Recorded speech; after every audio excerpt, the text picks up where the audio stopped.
Thank you, appreciate that. Members of the community helped us out. The Amiga kit, the Lemon Amiga forums, very helpful in getting this stuff put together and getting software. Thank you. We're going to have Bill talk, and then after that we'll bring up the panel discussion, which was the real hook to get everyone's money. Thank you.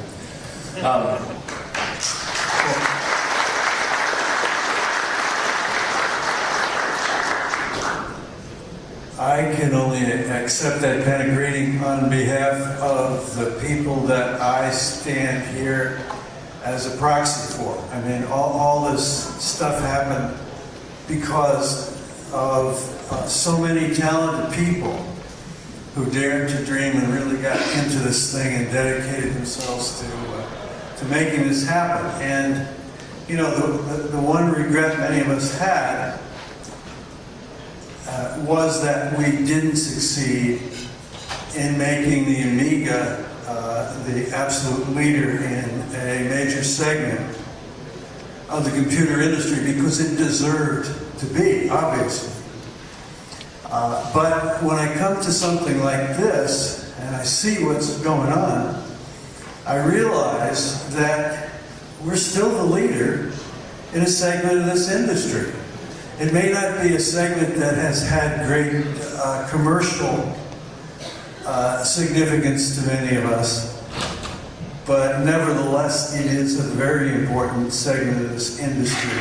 And we're still there. We're still there in spite of all the business people who screwed it all up, all the financial people who didn't have the vision and the guts to get behind it.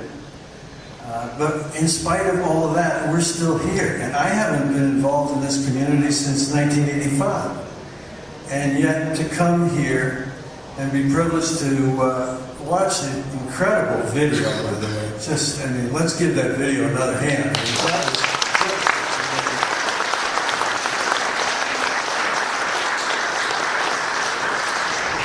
And to know that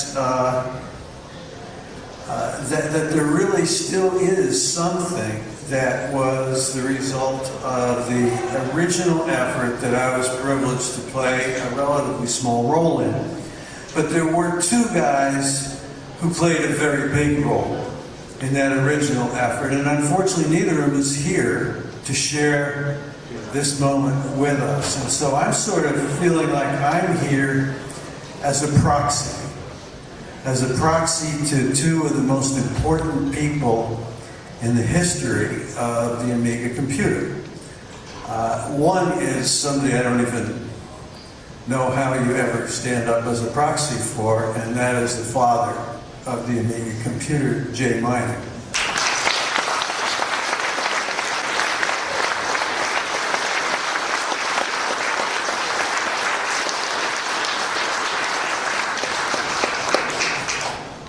But just as the Amiga company would never have happened without the Amiga computer and without Jay Miner, also the Amiga computer never would have happened without the Amiga company.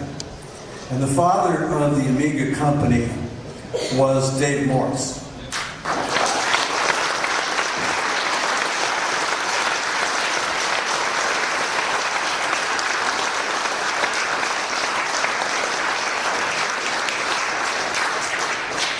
And I only had a few days to prepare for this thing, and I thought I was going to come here and sort of educate you on some of the facts surrounding how the company was formed and how it evolved. And there were a few interesting anecdotes along the way.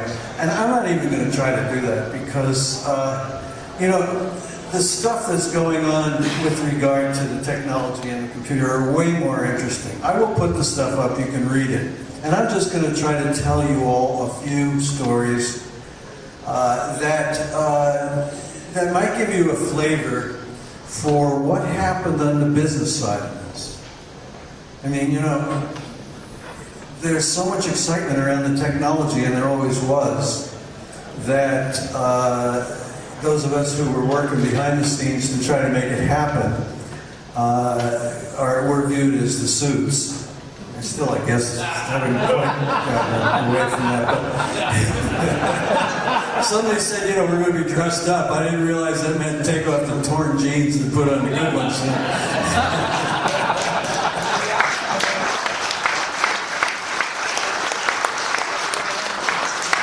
And believe me, I spend a lot of my days in torn jeans, but, you know, I just say, you can't come down and be a speaker and those kinds of things, you know. So anyway, let me just give it an effort.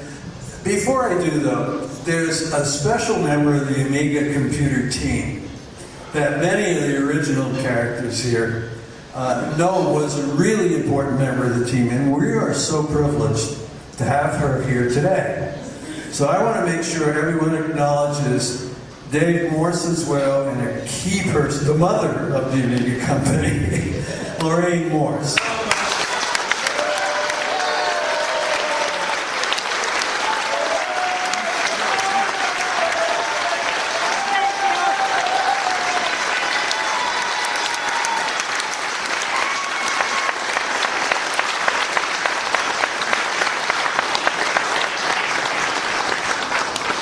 A lot of people remember some of the parties at Dave's house back in the old days, and at Dave and Lorraine's house back in the old days, and it's just great that you could be here to share this with us. So I don't want to spend all day up here. Let me just go through some of this and just pick off a few of the interesting things. I mean, how many people realize that the Amiga company originally existed because it was formed by a company making cardiac pacemakers? Okay, there's a few people here who know that. Very few.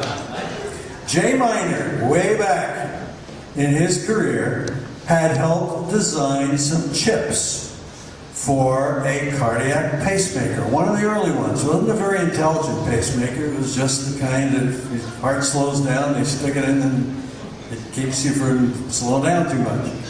And there was a company called Intermedics, and they were the ones who did this. And then somebody said to them, well, you know, you guys are having trouble sourcing these ROM chips for the pacemaker. Why don't you get in the chip business? So they hired this guy Braddock, and they started a company called Zymos, because then they would have a captive chip company.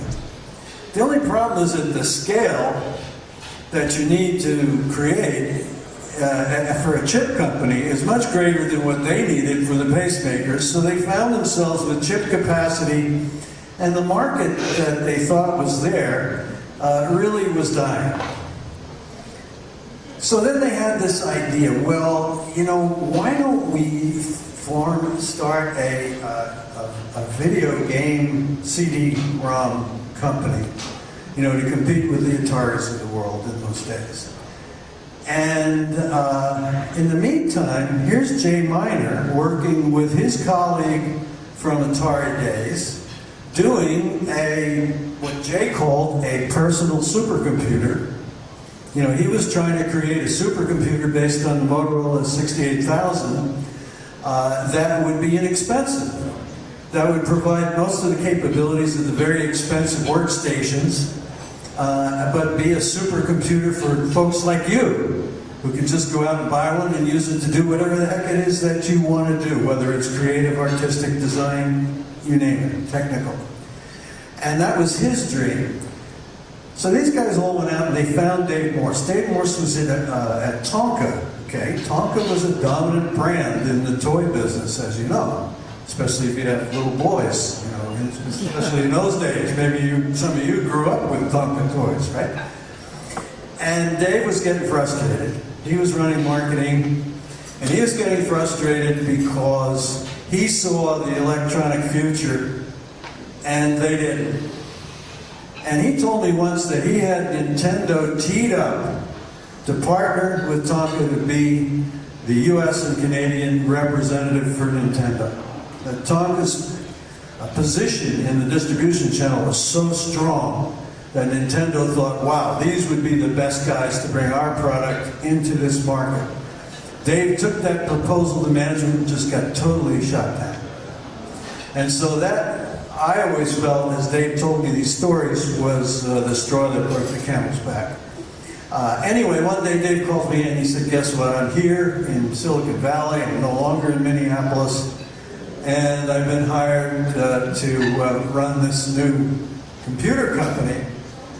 And he said, don't need money. I didn't have any money at the time, but I was trying to form a venture capital firm. Because I thought, you know, that's a good way to kind of combine making money and having a lot of fun and using some of your technical and management skills. And so I went down to meet him, but there wasn't much for me to do, and I left. But I did warn him. I said, you know, these guys who are backing this company, you're not really all that important to them. So be very careful, because, you know, their support could go away any time. And sure enough, that was prescient. And one day he called me and he said, it happened.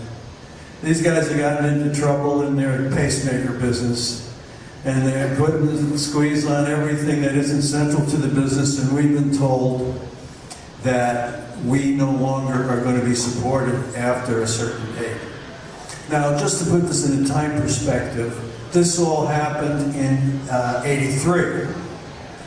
Dave had been recruited in late '82, and this all happened in '83. And in the meantime, what Amiga had developed was really a simulation, and some of you can correct me if I'm wrong, it just kind of demonstrated on a screen. And this isn't even the breadboard prototype, that came a little bit later. But this was just sort of a simulation that you could put up on a screen to just illustrate what we could do with this computer.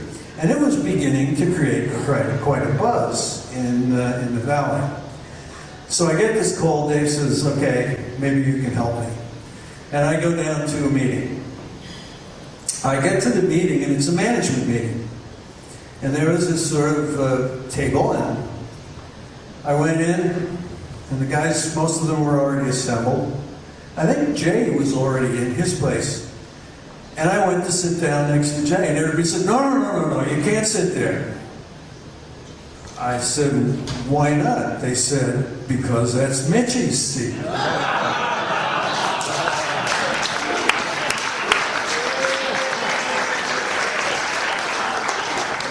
I said, who's Mitchie? They said, you'll see. So we actually close the door. We start the meeting, and then all of a sudden there's a scratching at the door. And somebody gets up and opens the door, and this little tiny black and white dog comes trotting in, plops himself into the chair next to Jay, and promptly goes fast asleep. Okay? And I'm sitting there, you know, thinking, oh, he must be the chairman of the board. I mean, this was a cast of characters. You all know some of them. I mean, you all know Dave Needle, and you know Dale Luck, and you know a bunch of these other guys, and it was just the most amazing cast of characters you could ever imagine. And Don Reisinger, you don't want to forget. And so there just were a lot of good things that happened. So the biggest first hurdle that we faced, I didn't have a fund. I didn't have money to fund this thing. But I had done a couple of ventures where I was able to persuade a bunch of people to invest, and so I thought I could do that again with this one. And I also thought I would be finishing my own fund pretty soon. And so I said, Dave, I think we can come up with some money to tide you over here. But our biggest obstacle is that Intermedics owns 100% of Amiga. I mean, Intermedics wasn't just a venture capital backer of Amiga. They started Amiga and hired Dave to run it. And then he made him promises about ownership he would have at some time in the future, and Jay as well.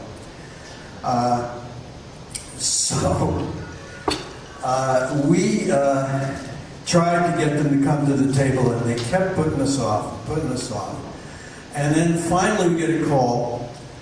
The company was in Texas, but we get a call to come to Lake Charles, Louisiana on New Year's Eve to try to resolve this thing. So Dave and I get on a plane and we fly out to Lake Charles, Louisiana, thinking we're going to meet with the principal of the company. Oh no. We show up at a law firm that represents the company. And you haven't lived until you've had to meet with a room full of good old boy lawyers who all they want to do is shout at you. I mean, they just yelled at me and Dave all afternoon. And we kept looking at each other and saying, what is this? What's going on? Except we knew one thing that they didn't realize we knew. We knew they had to have a deal by the end of the day. Because if they didn't, their accountants were going to require the company to write off the investment. And they did not want to have to write, they had about $5 million in this thing, and they did not want another $5 million loss on top of the problems they were already having. So we just sat there and we kept saying, no, you guys have to understand, we have some investors who may be interested in this, and in fact we're pretty sure they are, but unless we can go to them with a deal that makes sense, in fact we're not even going to take it to them unless it makes sense, and this doesn't make any sense. And they'd start yelling at us again. They'd say, if you think you're going to steal this company out from under us, you know. And I said, you know, I think I'm just going to go home and try to find another company that makes more sense than this one. And sure enough, we sat there into the night, called our wives, said, don't plan on any New Year's Eve celebrations. We're not going to be home until tomorrow. And by the end of the day, we had a deal. And we didn't have to give them any money. We did have to give them a fairly small but appropriate residual equity interest in the company. And they gave us the rights to the whole thing. So that was one really significant milestone. And it was an experience that I'll never forget. Oh, I know. Oh, yes, the famous visit. The famous visit. So there's a lot of buzz that's starting to build in the valley about Amiga. And frankly, we were successful in getting just about every major venture capital firm to come and take a look at the company. I mean, we exhausted all of the conventional venture capital categories that we could. And in the final analysis, they were all afraid of IBM and Apple. I mean, they saw the Mac coming down. They saw the Peanut. Remember the Peanut? That was the PC Junior, but their code name in IBM was Peanut, and they didn't keep it very secret, so everybody knew about it. And so they were nervous to go. And we had Tom Perkins, if you know the business, you know that's a top name in the business. We had Ben Rosen. He was a very well-regarded computer analyst who had gone into venture capital. And they all said to us, wow, that thing's amazing. But we just don't know how you're going to be able to make a company out of it going up against all those guys. And so it was getting pretty discouraging. And anyway, one day we get a call. I get a call from Dave. He says, Bill, Steve Jobs is coming over this afternoon. I said, oh? What does he want? He says, I don't know, but he's coming over. You better get down here. So I get in the car, come down, and Steve walks in, and his legend was already pretty well established in the valley, not quite to the extent that it eventually was. And in those days, he didn't wear the black turtleneck. He wore faded jeans and a white button-down, okay, and sneakers. I remember this. He comes in, sits down across the desk from Dave, plops his feet on his desk immediately. It's okay, you know, didn't your mother tell you? And, you know, then proceeds to have a little conversation, and then, of course, we take him into the demo, and he watches the three-ring circus demo that we had that was very entertaining. And, and two interesting things happened. I mean, one, our eventual take on that was strictly a fishing expedition. I mean, all he wanted to know was he heard a lot of buzz about what was going on, and he wanted to know what it was about and what he might be up against. We were remotely lucky enough to raise the money. But I made the mistake on the way out of asking him an interesting question. I said, let's say you guys decided you wanted to take on this computer. Where would you fit it in your product line? And he said, well, what do you mean? And I said, well, you know, you've got the Macintosh coming down, and it's an exciting business machine, but it doesn't have nearly the graphics and sound and speed capabilities of this. And he looked at me and said, I don't see anything here that would ever be a threat to the Macintosh. And that's when I knew he wasn't interested. He really wasn't. He wasn't interested. So, you know, that was another interesting one. Then finally, the Atari episode. Oh boy. So I did get involved with Dave in, Jay teed up the possibility of a licensing agreement with Atari. We were desperate. We were out of money. Jay had borrowed money personally. Dave had borrowed money personally.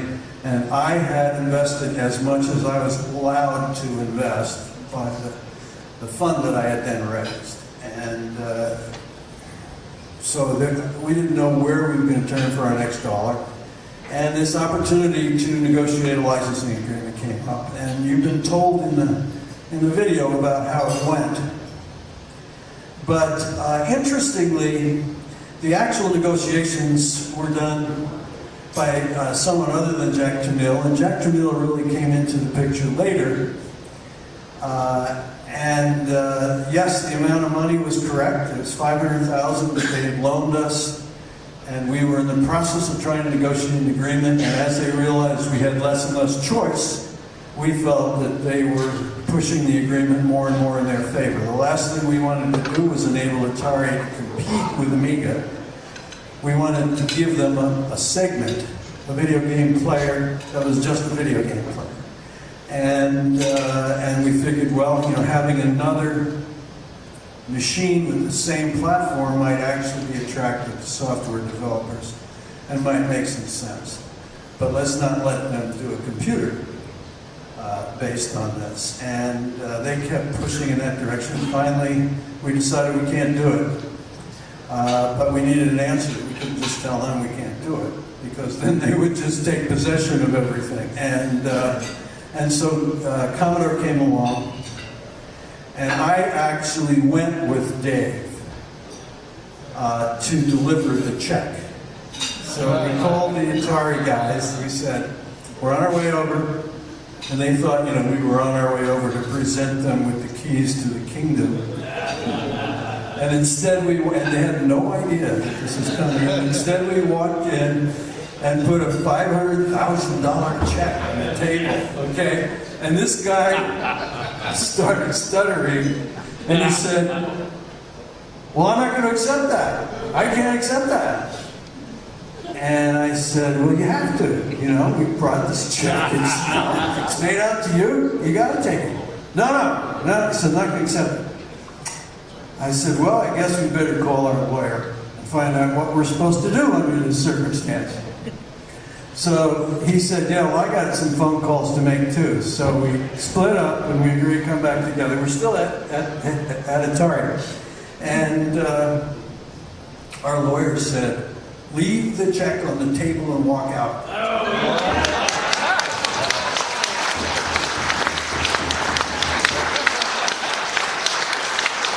But let me tell you something. I subsequently found somebody who became a friend of mine who was sitting in the room with Jack Tramiel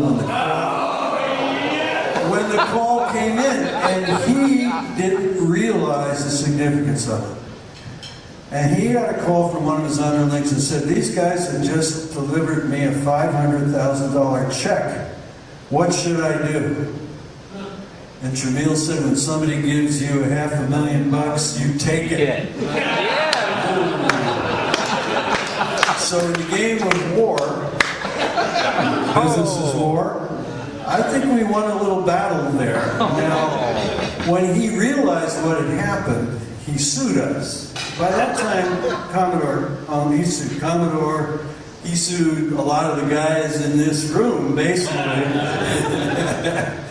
And, you know, this is not a story I would tell out of school back then, but I can tell you right now. Oh, good.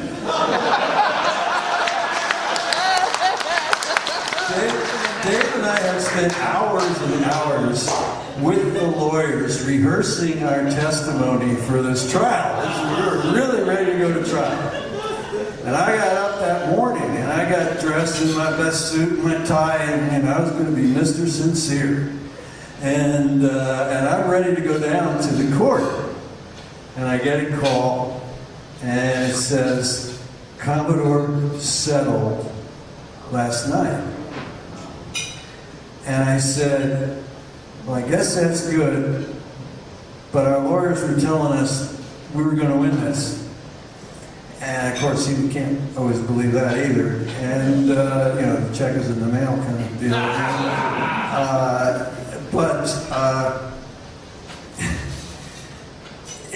I said, you know, they didn't consult us before they settled it, so I hope they're not expecting us to participate in whatever they settled for. Well, you know, the answer was, we don't know yet. This is our lawyers telling us. We don't know yet. I said, okay, well, just to discourage them because they're not going to get anywhere. And sure enough, they came after us. Commodore came after us for what they determined to be our share of the settlement payment they had made to Atari to make the lawsuit go away. Well, we had an important asset that they didn't count on, and that asset was the people from the original Amiga who were still there with Commodore and who were essential to moving that thing ahead. And we didn't even put them up to this. But the next thing I know, those folks went to Commodore and said, if you don't drop this, we're all leaving. Every one of us is going to walk out of here. And that disappeared. The next, I never heard anything more after that. Thank you. Would have had to give up some portion of those proceeds if Commodore had prevailed. So that was pretty significant, and I really appreciate that. Okay, I'm for the moment out of stories, but I just want to say it was such a privilege to have been around in the early years of the birth of this company that has really become such an iconic sort of development in the history of this industry. And also particularly a privilege to have associated with people with the talents of Jay Miner, Dave Morris, and all the cast in this room who have made this thing happen. And thank you all so very much. We really appreciate it.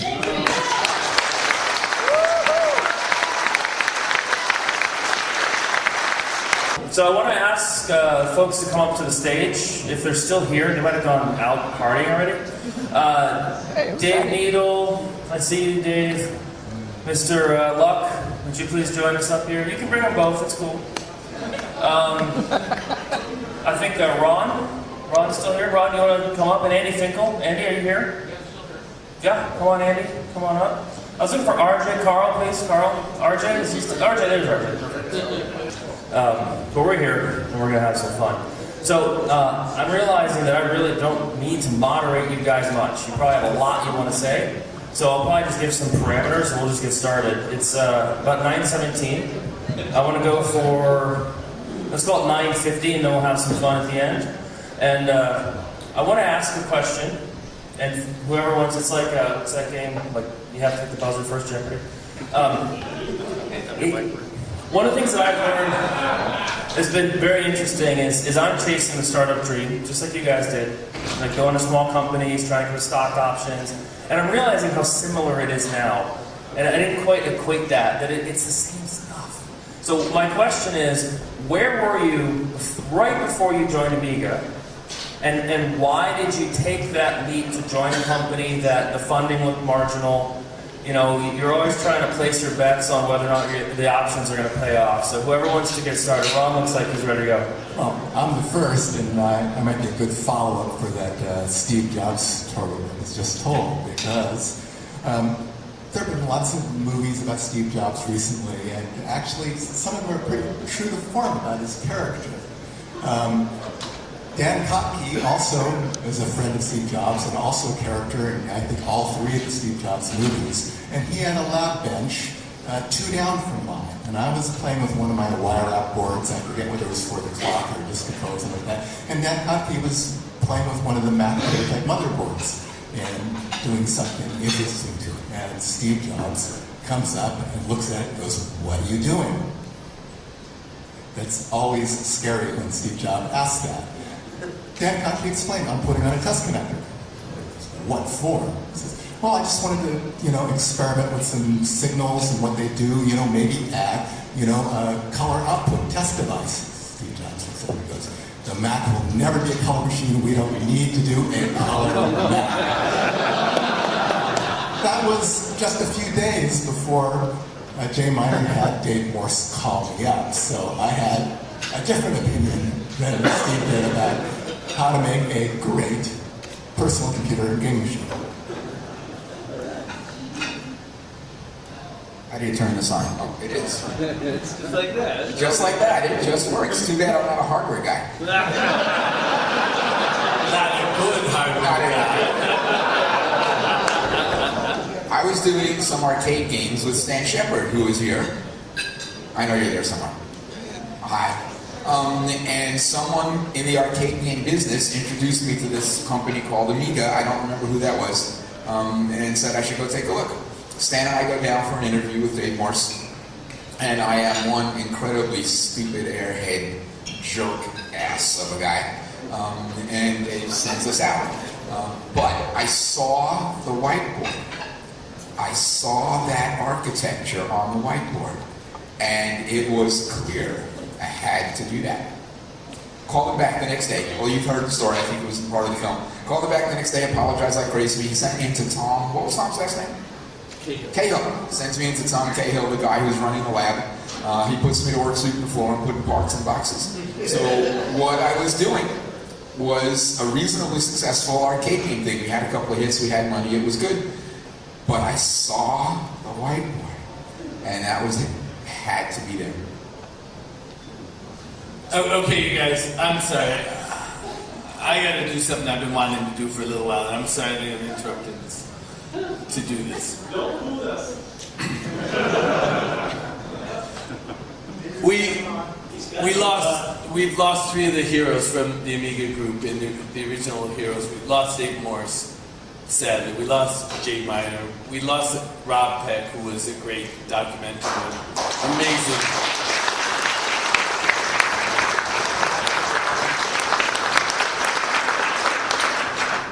And we've all grown and we've all developed over the years, and we've all gone through different shit.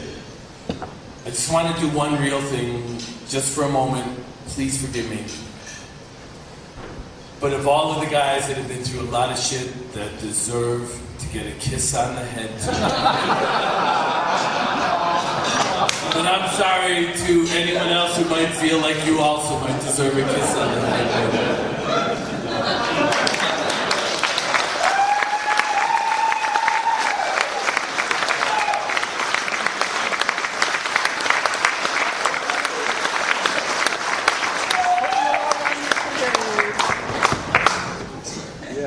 After something like that, I would have patted him on the ass, but as we all know, he hasn't. And they've done more than one company together, the guys. Not just Amiga. Now, are we all supposed to kiss him on the head? I'll watch you. That's for the bar after. Okay. So I'll answer your original question. I was at Hewlett Packard, just like Dale. And I had the advantage of working at Hewlett Packard at the time when they said, you can do anything you want, just just do it. And I found a guy that was making bitmap displays up at Stanford, and he called his little display system the Sun Workstation. And I went up and visited him. I said, hey, can I borrow one of those and bring it back to Hewlett-Packard, because I'd like to duplicate some of the stuff that's happening in Xerox PARC. And put on that, as a result, put on that a whole Windows system with a mouse and all of that, and got that working, and tried to convince Hewlett-Packard to make a system like that, bitmap with bitmap graphics. And they wouldn't do it. I went through all different divisions of HP trying to get them to make that, and they were all, nah, it's just too much hardware for the end result. Except for Dad didn't know about Dale working on it. In fact, it would have been different otherwise. Anyway, so I went off, got married, came back. Bob Peruso had called my house and talked to my wife, and she said, don't talk to this guy, he's really rude. I don't want to work for that company. And anyway, I went down and I saw that same whiteboard, that whiteboard, and I was really into some multi-processor stuff, and I thought, whoa, and it was VLSI as opposed to separate components, and that sold me. So it was Jay's dream, same as you, and it was like, yeah, gotta go there. Yeah.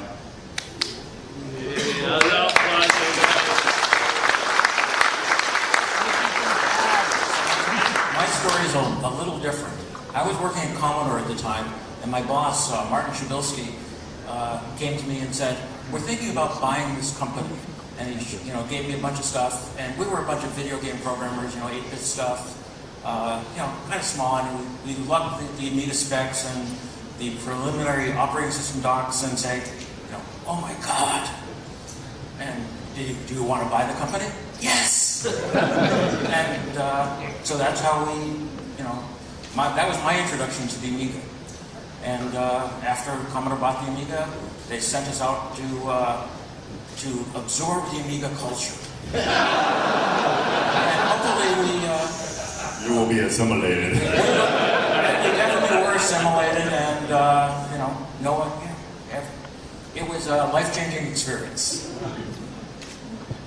So if I expand on what Carl said, I was also at HP at the time. I'd been working on, and we completed a project called the Orion 2700, $20,000 graphics workstation, 16 colors, 512 by 390 display, but it was non-interlaced. And then I came, and then actually I was looking around, and the recruiter said, why don't you go and take a look at this company, and an interview scheduled for a Friday night.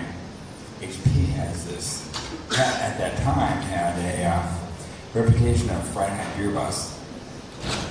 And about 8 o'clock or 9 o'clock after the beer bust, I realized I forgot I had an interview at Amiga.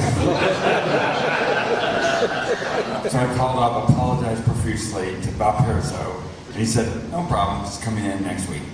So I came in, and I said, you know what, you guys are doing something that will be 1/10 the price of what I had just done at Hewlett-Packard.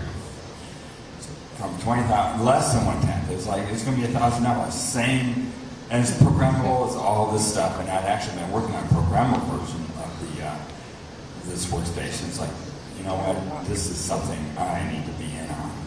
And so that's how I got moved from Hewlett-Packard to Amiga.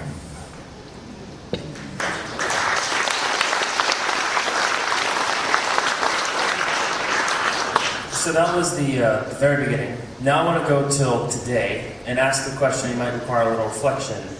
When you, within the last several years, when were you most that you maybe saw an Amiga, saw something that reminded you of either the time there or the technology, something where you said that's a cool demo, maybe the guy worked on the Amiga, anything that sort of gave you that same feeling, that spirit, or reminded you of the technology? More recently, in the last few years, because one of the themes of the show trying to produce is then and now, we have the X-Specs. We actually have a cartridge with the original Atari games that you guys made, like the blue screen shift. We'll get it running tomorrow if we can. And we have the Red Blue glasses, we have the X-Specs, and of course Jerry and Rick with the Cascars that that direct journey. So just wondering if anything comes to mind of when you saw something that reminded you of what the Amiga is or how the Amiga works and the technology of today. One of the things that just recently I've been at, I work at Roku now, and it's been very successful, but one of the things I've been trying to propose or be a proponent of is do not allow your own limitations of your own creativity be a limit to other people's creativity of what you might do.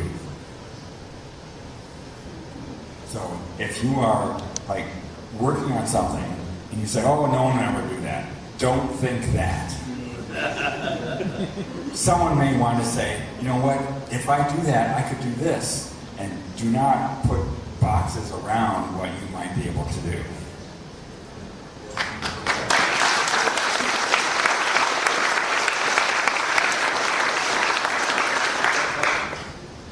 I had constant reminders of Amiga at home. I work mostly at home. In my home office sat serial number 1 for 30 years on the shelf in front of me, and I could see it every day.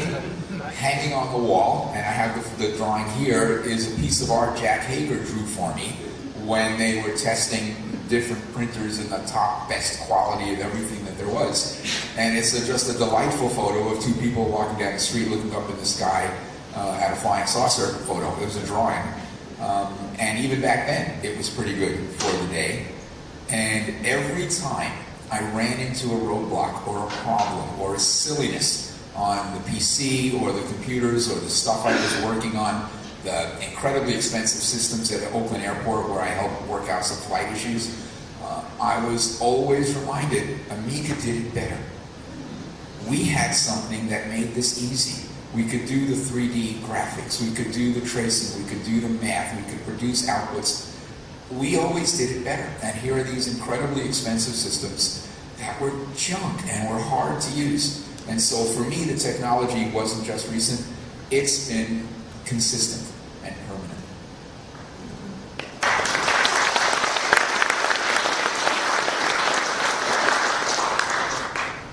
I'm going to answer a slightly different question because what these guys have made me think of it. I've been working on embedded Linux systems the past year or two, and my one big regret about the Amiga is that in the last days we didn't open source the operating system. Because I would so much rather be doing the stuff I'm doing on the Amiga rather than Linux.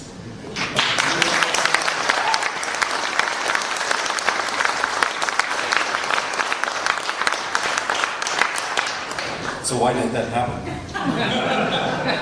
I wasn't there anymore. And my own short version of the answer to this question is when I interviewed at Amiga, I interviewed with Carl, I interviewed with Dale, I interviewed with Ron Nicholson, of all amazing people on this planet. They said yes to me finally. They said yes to what, modest skills I was bringing to the table, and we found a way to all work together finally because of that, and we found a way to create a thing that ultimately was a reflection of the glory, of the magnificence that we brought to the table. And We were on a mission from God, actually. we were on a mission from God.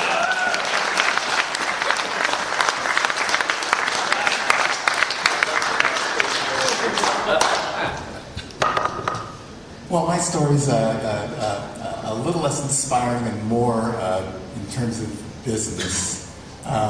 I didn't pay much attention to the Amiga. I was only there for a year. Joe and I did the architecture, and the software team ran with it, did amazing things, and then sort of, Commodore sort of faded away. And so I thought, all that valuable work I did, it's gone. And then around 2005, I get some calls from some lawyers representing Gateway.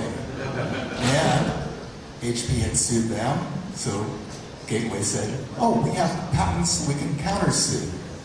And I said, well, interesting. I happen to be an HP shareholder, so I looked at HP's 10K, and it has risk factors there. The risk factor from the lawsuit based on the value of the Amiga patents was roughly $1 billion. I guess we did something that was valuable.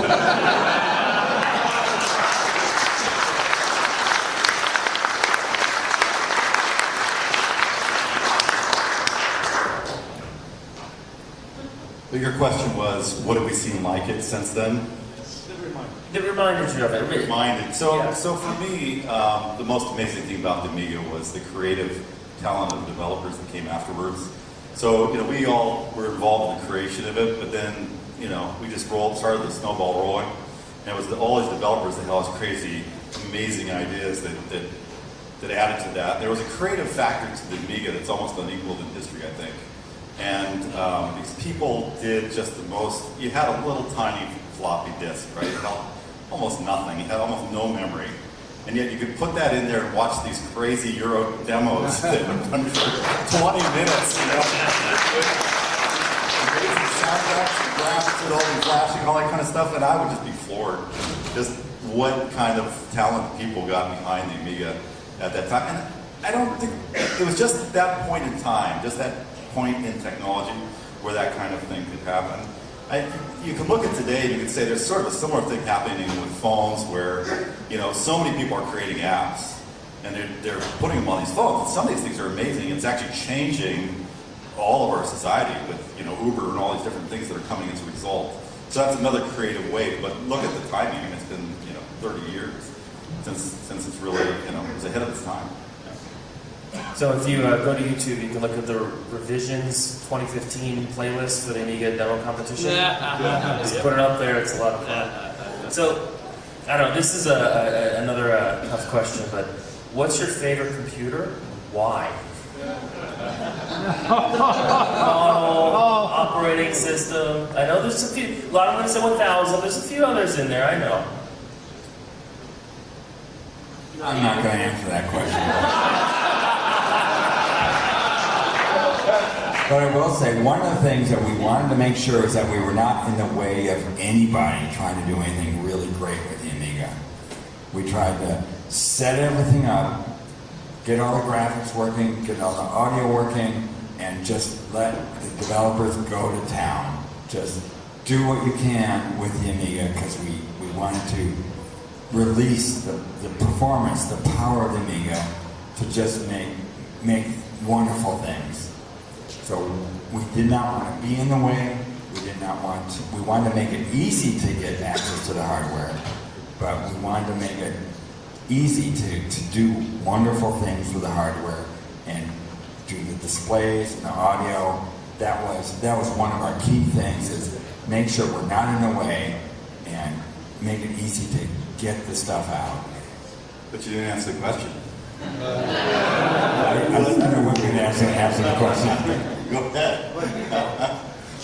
I'll answer. Okay, so I gave up on all of these computer devices pretty much. I've had them all. After Amiga, I went to work for Apple, and I got the original Macintoshes, and I liked them for a while, and came back to the PC for a while, hated it. It was awful, and I've done Linux for many years, and I do Linux professionally in my day job.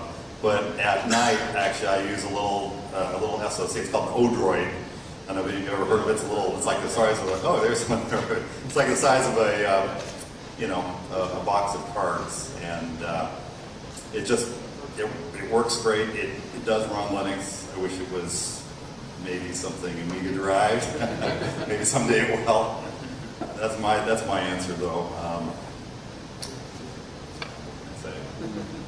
I think there's some great pieces of hardware out there. I just don't know that there's great pieces of software that's running it. Well, things have become so complex. I mean, they're just layers and layers and layers. And yeah, that's the plus part of C. Well,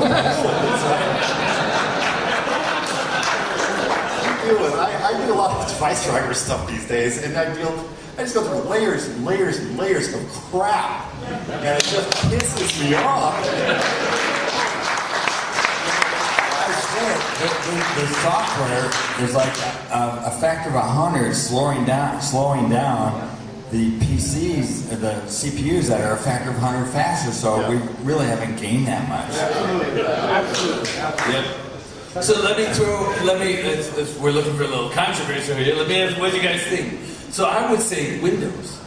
I would say Windows is the machine that was well informed by the Amiga, that became more powerful, that became better because of the Amiga. And I would say that the Apple product line did not. They did not learn the lessons that we learned from the Amiga. They learned instead bigger, more complex, memory and direction and stuff like that made it what we all hope will be the machine of the future that really does everything right and that really handles everything for us and that really is the perfect machine of the future. And maybe Apple is that way that things will go finally. But I think what Amiga taught us is that, yeah, beautiful and correct and disciplined, that's right. But don't forget your roots, don't forget your games, don't forget that the high performance and that, executives' quality control is what's really important to us. And that's where kind of like Apple sort of lost its way, that they memory and direction and a lot of extra layers and not real multitasking and not a real file system, but instead a big flat file system, yada, yada, yada. And Windows seemed to have learned what users want is bare bones, close to the metal, and yes, with the right level of abstraction so that things work correctly for us in this modern abstract operating system and application system sort of environment. But I would claim to you guys, and I would like to hear you agree or dispute me, that Windows learned a lot, and Windows is successful today 9 times to 1 over Apple, because Windows followed the kind of lead that we were showing, the close to the bare metal, fast performing, and not abstract and more, Star Trek in the future, but more today and what we want for applications and games today. What part of Windows? Take it away, Kyle. What part of Windows are you talking about?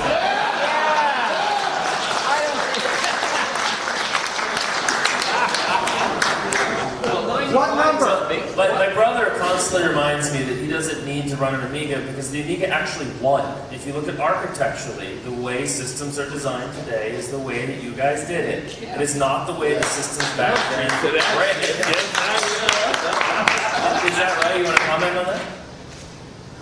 Didn't Apple buy like B or the Mac, the OS stuff? It's a BSD.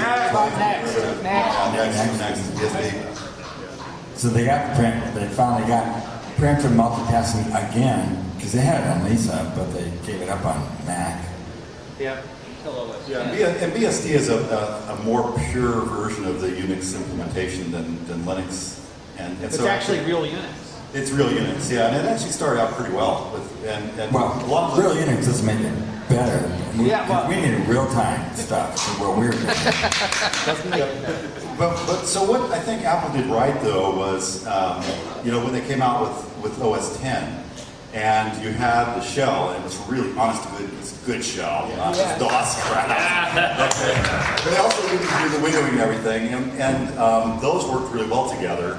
Where they really messed up is in their APIs, because they were so horrendously complex, and they got more complex and much more difficult for developers to easily create applications. And that's the problem I had with Apple over the years. But on the PC side,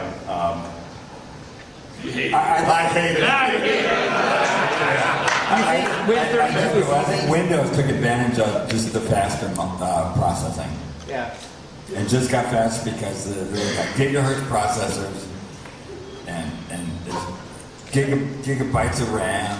Well, where I do agree with RJ is that the games are amazing on the PC, and they did a good job of supporting those and supporting people who develop games to make fast, high-speed games that work really well. And the market was there; they could sell billions of dollars worth of games. So that really helped. If only there was a machine that could do both. Let's see. Only Amiga. Come on, jump in. It's impossible.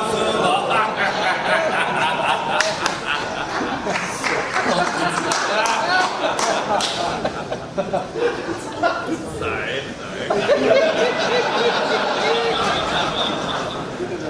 The cocaine is kicking in very nicely. Give me a Coca-Cola. Well, one thing that's very clear is that if you look at the chip in any modern cell phone, computer, internet compliance, it's a highly integrated solution with a lot of multimedia acceleration. I think in terms of hardware, I'm a hardware engineer, I think we sort of set the standard in the way to go, and that's how pretty much everybody's following these days. The one thing that I've noticed is a lot of the operating systems nowadays have goals like the Amiga did, only I think they got confused along the way. They said, well, you know, one simple clean API, but let's have 100 of them, and let's layer them, and let's really make it so that you have to really understand every layer, possible layer. It's a mess. It's a mess. Especially on Windows. Or especially on Windows, and Linux is no better. No, not anymore. So if you guys had a chance to walk around the history table today, there's too many. How do I compose myself?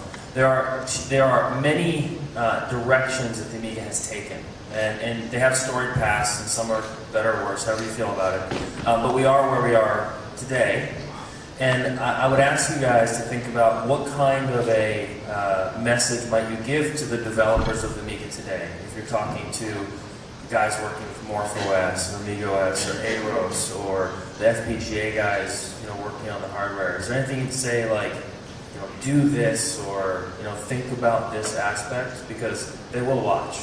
And I want it to get better, and I would love you guys to give them some suggestions. RJ said it right. Remember your roots. Remember where it came from. Remember why it was great. And not just the hardware, not just the software, but the team that you build. And stick together and keep it simple and keep it smooth. Remember why we were all here, and do that again. Yes, thank you.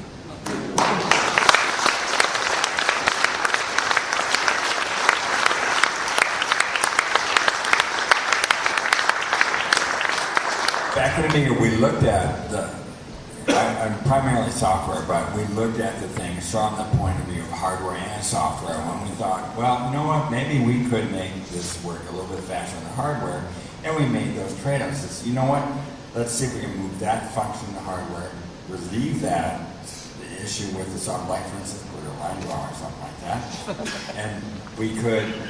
But on the other hand, it was like, you know what, this is going to cost us a lot of extra silicon to do this in software. Can you do this in software? This costs us a lot more to do in hardware. Can you do this in software? Yes, we can make this a little bit easier on the hardware, but we did this to make the whole system work much better and then keep the cost under constraints. Jay was a wizard. When those questions would come up, he kind of just knew. He said, no, don't do that. That's going to take too much silicon. And except for the times when I was being a jerk and argued with him, he was just right. It was great. And Glenn, too. Glenn would know, and we appreciated that a lot. I didn't argue with you anywhere near as much as they argued with Jay. I don't know why. But yeah, he was incredible. All right. I got to interrupt for just a second. Sorry, I got to interrupt for just a second because Dave said it right. Out here is Glenn, and Karen, and Debbie, and Mike is out here, and Dale is out here. Would you guys please, just for 1 second, stand up and take a round of applause for all of us, please? Yeah. Joe is here. Come on, up, all of you guys. Come on.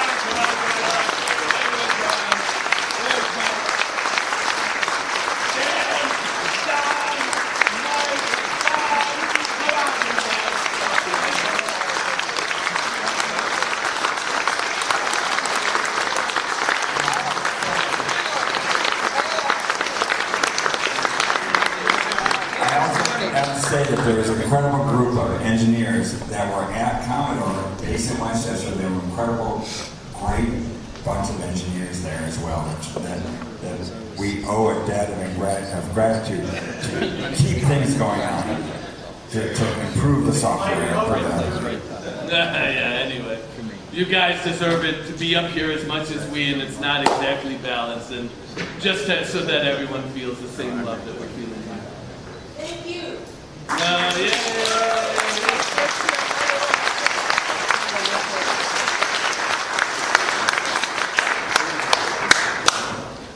got more questions. Because that would have been the perfect opportunity to walk off the stage.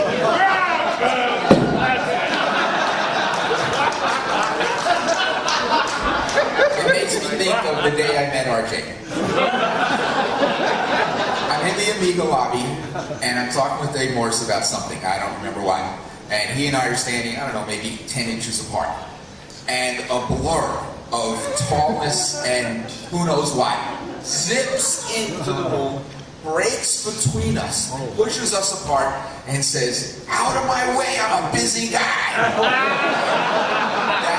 Actually, Dave, I'm sorry to interrupt. I forgot something. Can you just talk amongst yourselves for a minute? I'll be right back. There might be a t-shirt like that. Oh, yeah. It was just amazing. It was, holy cow, this is great. And it was a small place. It's not room total. You know, imagine it's divided into threes. Okay, with 3 separate rooms: hardware, software, and it was the lab and yellow. Yeah. So what did RJ do anyway? My primary job at Amiga was cooking fish in my way.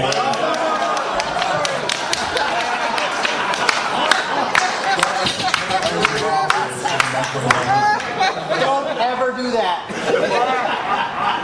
For months and months, that building stunk. I think we finished with one better way. It's all way overdone. The fire department brought in fans to ventilate the building.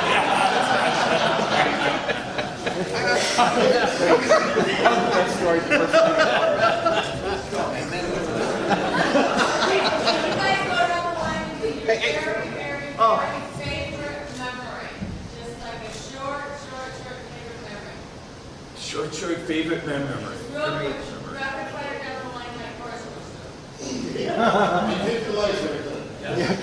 I've got a very simple memory. It was a wonderful thing that actually illustrated the coherence of that hardware and the software teams, which was when I was developing a multitasking operating system. Shorter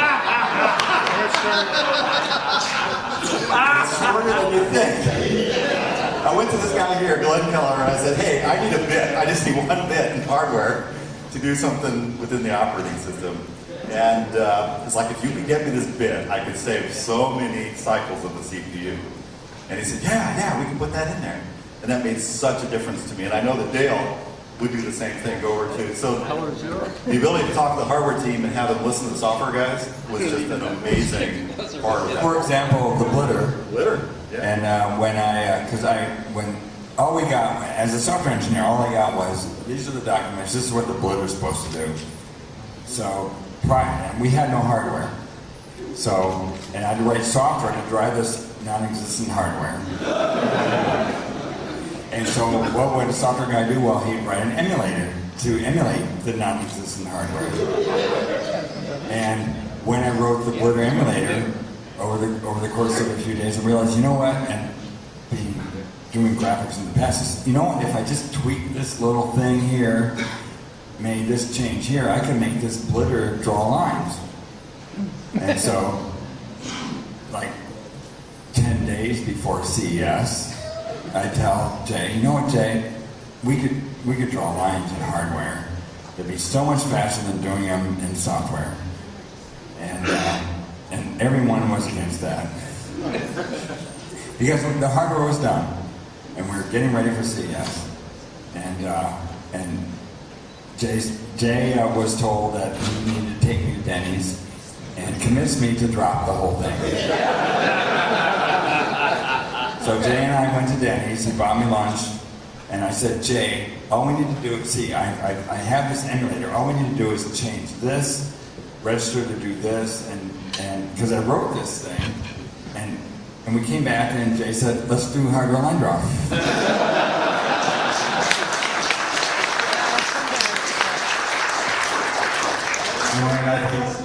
And he gave that to Dave here. Your turn, Dave. The second half of Line Draw is a funny story, but it's not my favorite memory. And the short favorite memory is we're at CES in Chicago. It's dark, it's nighttime, there's stuff that's broken, and I say to RJ, take me to a Radio Shack. I have no idea where we are, don't know what's going on. And we got to get to Radio Shack right now and get these parts right now because we have to go fix the hardware. Who's going to work in the morning? Take me to Radio Shack. But it's not a hardware line drop problem because that was 6 months earlier. Yeah. And RJ, we get in the car, and we're driving, and we're driving, and we're driving. There's got to be a Radio Shack close to this. We're driving, we're driving. He's taking me to his house to introduce me to his mom and sister.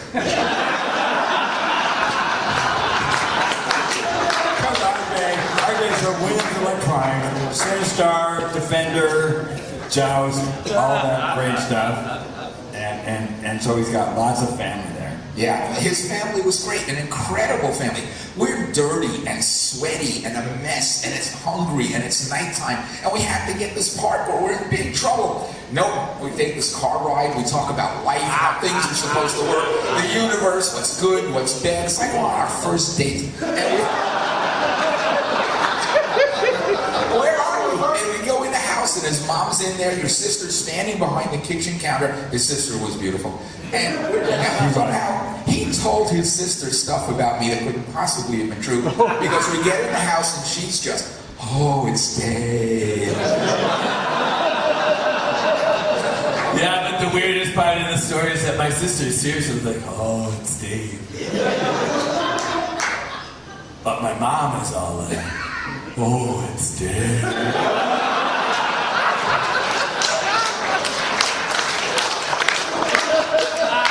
Radio Shack, we got the part, and everything works. But that's my best memory of that.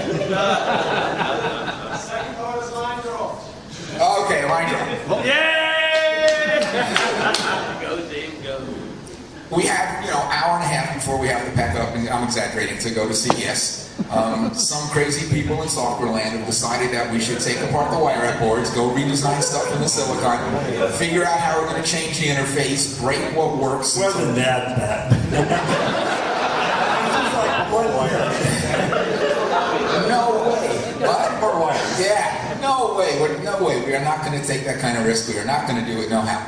Bob Parasol, who was physically much larger than me, yes, I'm kind of big now, but I was small then, comes over to me, I think we're actually in the lab, and he grabs my arm in a fake arm twisting way, and he jovially just twists my arm.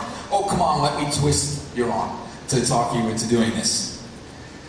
And this little black ball of fur. This dog that I did not particularly like. This dog whose tail accidentally found its way under my foot from time to time.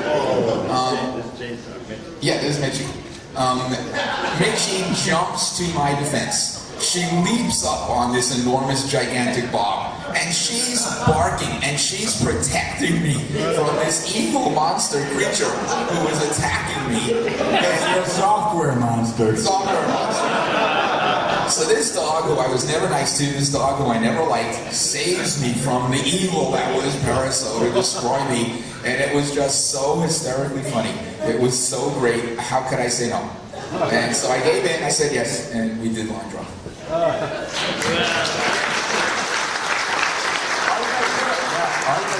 This line to here, just well, maybe it's a little bit more than that. You want to tell the missing wire story? Sure. We're at CES, and we're doing stuff. And Wait, it's the missing wire story. The missing wire story. We're doing stuff at CES, we're running demos, things are working, stuff works, stuff doesn't work, and it seems to be fine. You guys have been out there, you've seen what the wire up boards look like. We bring everything back to the office after CES, and they're running stuff and they're trying some tests, and a particular function doesn't work. We don't understand what broke, because it worked at CES, and we do not know why it's not working now. So Stan Shepard is looking at some stuff on the board, I'm looking at some stuff on the board, trying to figure out what is it, what fell off, what pin came out, what broke. And we're tracing through the circuit, and we see that, in fact, a wire wasn't there. The pin was still virgin and bare. There had never been connected. There were no scrape marks on it, there was no broken wire, that wire was never there. It should have never worked. It should never have worked. We have... Virgin. What? Virgin. There you go. We had no clue. We don't know how that ever happened. We don't know what made it work. The wire wasn't there. I think Put the wire on. it says that, oh, it's going to work now. Yeah. That's right. That's right. We were on the method. Okay, RJ? Any other stories? I got one last story. Did you ever put a fish in a microwave? Did what? Did you ever put a fish in a microwave? Oh my God. Did you do that? Here's the rule about fish in microwave. Don't do it. Don't do it. Don't blow them up. Don't blow them up in the microwave. Just don't cause them to explode.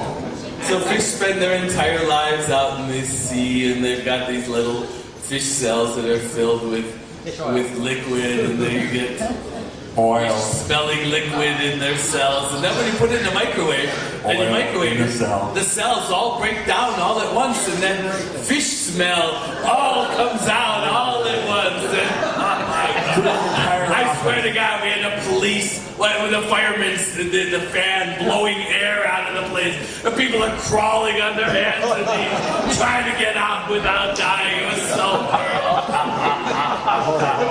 I think that's a yes. RJ, did you ever do that again?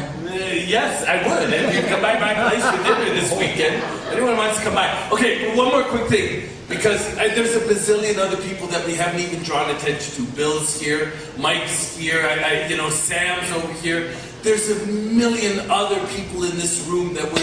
Dave's here. Look, we haven't even said hi to David tonight.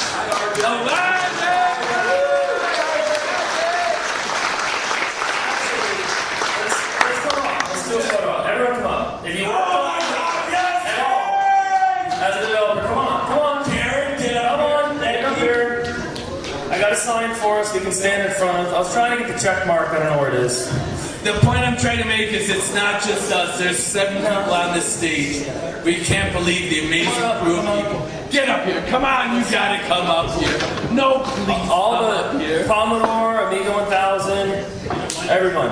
All the Commodore engineers, East, West, Germany. Anyone here from coming to Germany? You guys know stories. Oh my God. Thank you.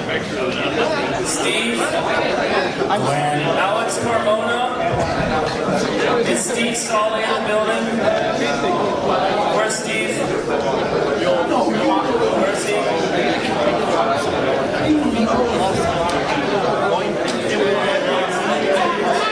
That's why we go on. Where's Steve? Where are the guys that are working on it now? Where's Steve and Alex? Are they here? I guess it's not here. There's Alex. There's Steve. These are 2 of the developers that are working on Amiga OS Tour.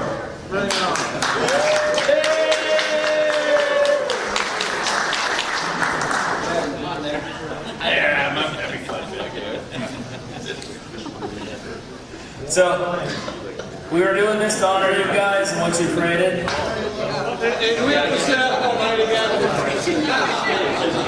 Oh wait, they want us to squish closer together for a better picture.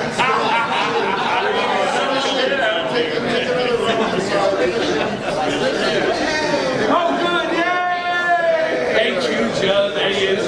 You guys are hobbyist friendly.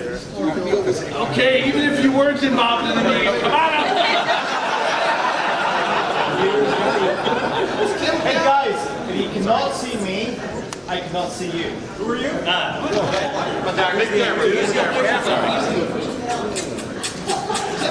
can give me a kiss, that's love.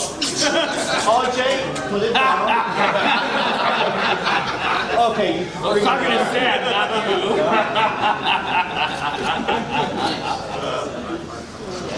Right, show me love. Oh, it is. More love! Yeah! Viva Amiga! Okay, now you can drop the microphone. We're out.